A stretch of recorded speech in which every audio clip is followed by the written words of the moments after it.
31 August 2017 दिल्लीतील famous Fortis हॉस्पिटलमध्ये आद्या सिंग या 7 वर्षीय मुलीला डेंग्यूच्या इलाजासाठी ॲडमिट करण्यात येतं। पहिले 1-2 दिवस मुलगी व्यवस्थित आहे, रिकव्हरी होत आहे असे डॉक्टरांकडून सांगण्यात येत होतं।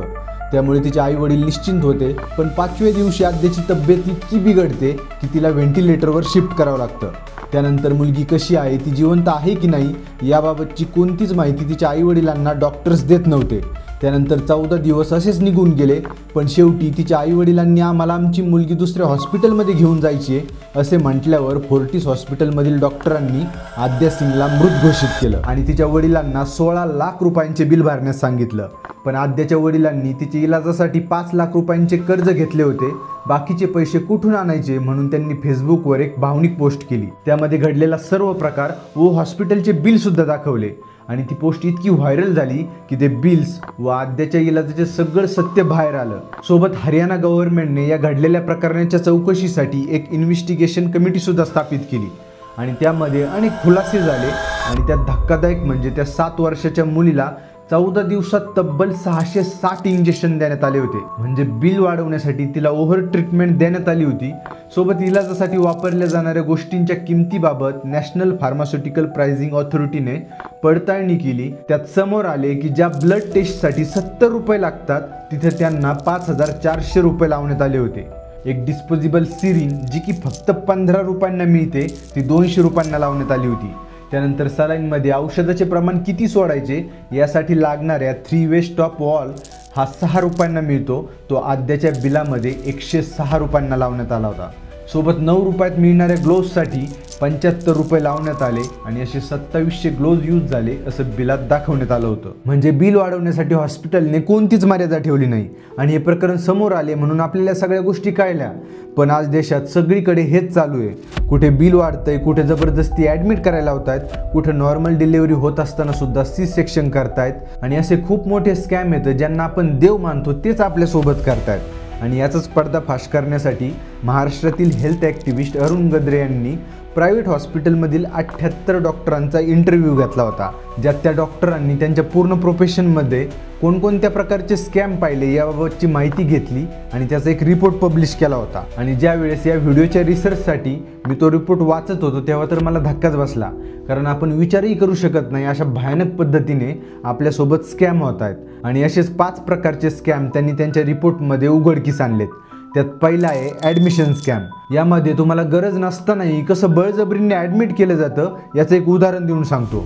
तर तारीख होती 5 फेब्रुवारी 2020ची। दिल्लीमधल्या शालीमार बाग एरियातील एका मोठ्या हॉस्पिटलमध्ये हिमांशू सेहगल त्यांच्या 2.5 वर्षाच्या मुलाला लूज मोशन व थोडा ताप येतोय म्हणून चेकअपसाठी घेऊन जातात। डॉक्टर त्या मुलाला चेक करतात व हिमांशूला विचारतात की मुलाचा हेल्थ इन्शुरन्स आहे का। हिमांशू हो म्हणताच डॉक्टर त्यांना सांगतो की मुलाला ॲडमिट करून घ्यावं लागेल। हिमांशूला काही समजायच्या आत मुलाला टेस्टसाठी नेण्यात येतं। काही वेळ उलटतो आणि एक डॉक्टर मुलाला परत चेक करण्यासाठी येतो। आल्यावर लांबूनच मुलाच्या या ठिकाणी जखम झाली, याला मूव्हिकॉल नावाचे एक औषध द्या असं सांगतो। हे मूव्हिकॉल औषध हे लूज मोशन वाढवण्यासाठी असतं। ते औषध नर्स त्या छोट्याशा मुलाला पाजत सुद्धा नाही, उलट इंजेक्शनने डायरेक्ट ब्लडमध्ये सोडते। काही वेळातच मुलाला त्या औषधाचे रिॲक्शन येतं व मुलाचे शरीर डिहायड्रेट होण्यास सुरुवात होते। 4 दिवस कसे बसे निघतात आणि त्या मुलाचे लिव्हर फेल होण्यास सुरुवात होते। आता डॉक्टरांना कळतं की केस हाताबाहेर चालली आहे म्हणून ते हिमांशूला बोलून घेतात व सांगतात की त्याचे लिव्हर ट्रान्सप्लांट करावं लागेल, म्हणून आमच्या एका दुसऱ्या हॉस्पिटलमध्ये त्याला शिफ्ट करा। पण दुर्दैवाने दुसऱ्या हॉस्पिटलपर्यंत पोहोचायच्या आधीच तो 2.5 वर्षाचा मुलगा जीव सोडतो। म्हणजे फक्त लूज मोशन आणि थोडासा ताप येतोय म्हणून चलते फिरते बाळ चेकअपसाठी हॉस्पिटलमध्ये नेलं होतं। पण फक्त त्याचा इन्शुरन्स आहे म्हटल्यावर त्याचं बिल वाढवण्यासाठी डॉक्टरांनी त्याच्यासोबत ॲडमिशन स्कॅम केला, ज्यात त्या मुलाचा जीव गेला। आणि असंच गरोदर महिलेची नॉर्मल डिलिव्हरी होत असताना सुद्धा थोड्याफार पैशांसाठी काहीतरी फालतू कारण सांगतात आणि सी सेक्शन किंवा सीझर केलं जातं। कारण नॉर्मल डिलिव्हरी होण्यासाठी 12 ते 24 तास लागतात, पण सीझर करण्यासाठी फक्त 45 मिनिटं लागतात। त्यामुळे डॉक्टर्स टाईम वाचवण्यासाठी व पैशांसाठी सीझर प्रिफर करतात। कारण गव्हर्नमेंटच्या एका रिपोर्टनुसार गव्हर्नमेंट हॉस्पिटलमध्ये होणाऱ्या डिलिव्हरी या 17 ते 21% सीझर होतात, पण प्रायव्हेट हॉस्पिटलमध्ये 49% डिलिव्हरी या सीझर होतात. म्हणजे या डेटावरून तुम्हाला सगळं चित्र स्पष्ट झालं असेल. सोबत WHO म्हणजे वर्ल्ड हेल्थ ऑर्गनायझेशनच्या एका म्हणण्यानुसार वर्षभरात होणाऱ्या डिलिव्हरीमध्ये जास्तीत जास्त 15% डिलिव्हरी या सीझर होऊ शकतात, त्या पण खूप कॉम्प्लिकेटेड केसमध्ये. पण आज तुम्ही पाहत असाल की प्रत्येक 2 डिलिव्हरीमधील 1 डिलिव्हरी ही सीझर केली जाते. कशासाठी? तर फक्त पैशांसाठी. आता सगळ्याच केसमध्ये असं असतं असं नाही आहे, काहीमध्ये जेन्युइन कारण पण असतं, पण बऱ्यापैकी हा स्कॅम नक्की होतो. आणि असाच पुढचा आहे सिंक स्कॅम. हा स्कॅम जवळपास 80% पेशंटसोबत नक्की होतो. कारण आठवून पहा, ज्यावेळेस तुम्ही हॉस्पिटलमध्ये गेले त्यावेळेस डॉक्टरांनी तुम्हाला हे चेक करावे लागेल, ती टेस्ट करावी लागेल असं सांगितलंच असेल. आता डॉक्टरांनी सांगितलं म्हणून आपण काही न बोलता त्या टेस्टसाठी ब्लड देतो. ब्लड घेणारा पण डॉक्टरांच्या ओळखीचा असतो किंवा हॉस्पिटलमध्येच त्याची लॅब असते. तो 3-4 वेगवेगळ्या कलरच्या ट्यूबमध्ये आपले ब्लड घेतो आणि 1-2 तासांनी 7 ते 8 रिपोर्ट आणून देतो. आता अरुण गद्रेंनी घेतलेल्या मुलाखतीत समोर आलं की डॉक्टर जी एक टेस्ट सांगेल ती फक्त एकच टेस्ट केली जाते. बाकीचे जे 5-6 टेस्ट असतात ते जनरली फेक छापून आणतात आणि जे तुमचं ब्लड घेतलेलं असतं वेगवेगळ्या त्या ट्यूबमध्ये ते सिंकमध्ये टाकून दिलं जातं आणि याला सिंक स्कॅम असं म्हणतात. म्हणजे टेस्ट एकच करायची पण पैसे मात्र 7 ते 8 टेस्टचे भरायचे, ज्या डॉक्टरांचा काही हिस्सा आणि लॅबवाल्याचा काही हिस्सा ठरलेला असतो. आणि याच मॉडेलवर एक रेफरल स्कॅम सुद्धा चालतो. ज्या डॉक्टर ज्या लॅबवाल्याला रिकमेंड करेल तो लॅबवाला त्या डॉक्टरला त्याच्यातला काही हिस्सा देतो, किंवा जो डॉक्टर एखाद्या मोठ्या हॉस्पिटलला रिकमेंड करेल तिथं पेशंट पाठवेल, ते हॉस्पिटल त्या डॉक्टरला पैसे देतात. ज्यामुळे पेशंटला गरज नसतानाही शहरातील मोठमोठ्या हॉस्पिटलमध्ये जावं लागतं आणि त्या बदल्यात लोकल डॉक्टरांना गिफ्ट्स मिळतात. व अजून एका पद्धतीने डॉक्टरांना flat, foreign trip, TV, fridge आणि गाड्यासुद्धा मिळतात. आणि मला वाटतं की हा बाकी सगळ्या स्कॅमपेक्षा सर्वात मोठा स्कॅम असेल तो म्हणजे मेडिसिन स्कॅम. आज तुम्ही कोणत्याही मोठ्या हॉस्पिटलमध्ये जा, तिथं तुम्हाला जे गोळ्या औषधं तो डॉक्टर लिहून देतो ते औषधं फक्त त्याच्याच हॉस्पिटलमधल्या मेडिकलमध्ये मिळतात. इतर कुठेही त्या सेम कंपनीची औषधं मिळत नाहीत. असं का होतं माहिती आहे का? कारण त्या कंपन्यांनी त्या हॉस्पिटलसोबत टायअप केलेले असतात. त्यामुळे जी गोळी कंपनी 2 रुपयांना बनवून हॉस्पिटलला विकते तीच गोळी हॉस्पिटल पेशंटला 10 रुपयात विकते. आता तुमच्यापैकी काहींना माहिती असेल की national pharmaceutical pricing authority of India यांनी गोळ्या औषधांची किंमत फिक्स केली जाते, म्हणजे त्यांना जनरिक कॅटेगरीमध्ये टाकलेली असते. त्यामुळे कोणतेच हॉस्पिटल किंवा मेडिकलवाला तुम्हाला ती औषध ती गोळी जास्त किमतीत विकू शकत नाही, ठरलेल्या किमतीपेक्षा जास्त किमतीत विकू शकत नाही. कारण सरकारला वाटलं होतं की जी सर्वसामान्यांची लूट होती ती असं केल्याने थांबू शकते, पण कंपन्यांनी याच्यात सुद्धा लूप होल शोधलाय. तो म्हणजे ज्या गोळ्या औषधांचे संशोधन होते किंवा रिसर्च होते त्यांना 20 वर्ष हे जनरिक कॅटेगरीमध्ये टाकता येत नाही, कारण त्या कंपनीने त्या रिसर्चमध्ये किंवा संशोधनामध्ये पैसे लावलेले असतात. म्हणून सरकार त्यांना 20 वर्ष जनरिक औषधांच्या कॅटेगरीत टाकत नाही. म्हणून या कंपन्या रिसर्चच्या नावाखाली औषधांमधील कंटेंट सेम ठेवून थोडेफार बदल करतात व हव्या त्या किमतीत विकतात.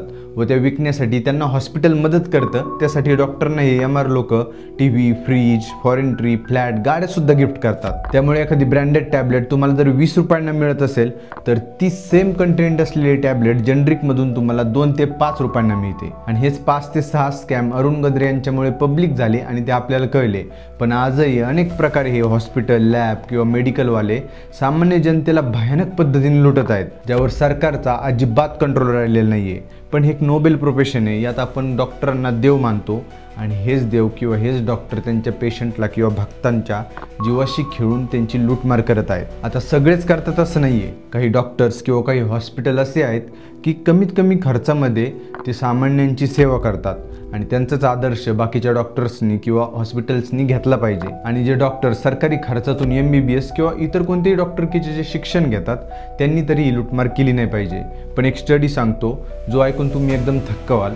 आपल्या देशामध्ये 2018ला सरकारी खर्चाने म्हणजे आपल्याच टॅक्सच्या पैशाने तब्बल 33,472 डॉक्टरांनी शिक्षण घेतलं होतं. त्यांचे 4 वर्ष MBBSचे शिक्षण चालू असताना एका स्टुडंटवर सरकारने तब्बल 1,70,00,000 रुपये खर्च केले. म्हणजे त्यांची ट्युशन फी, हॉस्टेलची फी सरकारने भरली. व असेच एम्समध्ये 42 बॅचेसमधून 2129 डॉक्टर्स पासआउट झाले. त्यातले तब्बल 53% डॉक्टर्स हे विदेशात निघून गेले व राहिलेल्यांनी स्वतःचे क्लिनिक टाकले. पण एकाही डॉक्टरच्या मनात आपल्या देशाने आपल्यासाठी एवढं केलं, सरकारने एवढी आपली फी भरली म्हणून आपण काही दिवस सरकारी दवाखान्यामध्ये नोकरी करून सामान्य जनतेची सेवा करू असं आलं नाही. म्हणून मग या प्रॉब्लेमला सॉल्व्ह करण्यासाठी सरकारने काय केलं की एक नियम बनवला की जो कोणी विद्यार्थी सरकारच्या पैशावर किंवा सरकारी खर्चातून डॉक्टर बनेल त्यांनी निदान 4 वर्ष तरी, सुरुवातीचे 4 वर्ष तरी सरकारी दवाखान्यामध्ये नोकरी करायची. पण हा नियमसुद्धा फक्त कागदावरच आहे. तुम्ही आज कोणत्याही सरकारी दवाखान्यात जाऊन परिस्थिती पाहू शकता. कोणता डॉक्टर जागेवर राहतो का? तर अजिबात नाही. त्यामुळे आजही देशातील सरकारी दवाखान्यात 30 ते 40% सीट खाली आहेत. त्या डॉक्टरांचं पण बरोबर आहे, ज्या दवाखान्यात बसायला बागडं नसतं तिथं कोण कसं काम करणार, म्हणून ते एकदम 5 स्टार हॉटेलसारखं हॉस्पिटल उभारून जनतेची लूट करायला सुरुवात करतात. व अशा प्रकारे हे सगळं मिळून आपल्या हेल्थ सिस्टीमची एकदम वाट लागलेली आहे. त्यामुळे तुम्हाला आपल्या हेल्थ सिस्टीमबाबत, या स्कॅम्सबाबत काय वाटतं हे मला कॉमेंट्समध्ये सांगा. व या स्कॅमपासून तुम्हाला जर वाचायचं असेल तर कोणताही इलाज करण्याआधी किमान 2-3 दवाखान्यांमध्ये तरी दाखवा व एखाद्या ओळखीच्या डॉक्टरांचा सल्ला घ्या. आणि कोणत्या दवाखान्यात गेल्यानंतर डॉक्टर तुमच्यावर काय इलाज करणार आहेत हे जोपर्यंत कळत नाही तोपर्यंत तुमची हेल्थ पॉलिसी आहे की नाही हे त्यांना सांगू नका. म्हणजे ते पैशांसाठी तुमच्यावर काही पण इलाज करणार नाहीत. आणि आपल्या देशाचं किंवा आपल्या हेल्थ सिस्टमचं हे दुर्दैवी वास्तव तुमच्या मित्रपरिवारासोबत शेअर करा. माहिती आवडली असेल तर लाईक करा, सबस्क्राईब करा आणि मला इंस्टाग्रामवर फॉलोसुद्धा नक्की करा. चला भेटूयात पुढील व्हिडिओमध्ये. धन्यवाद.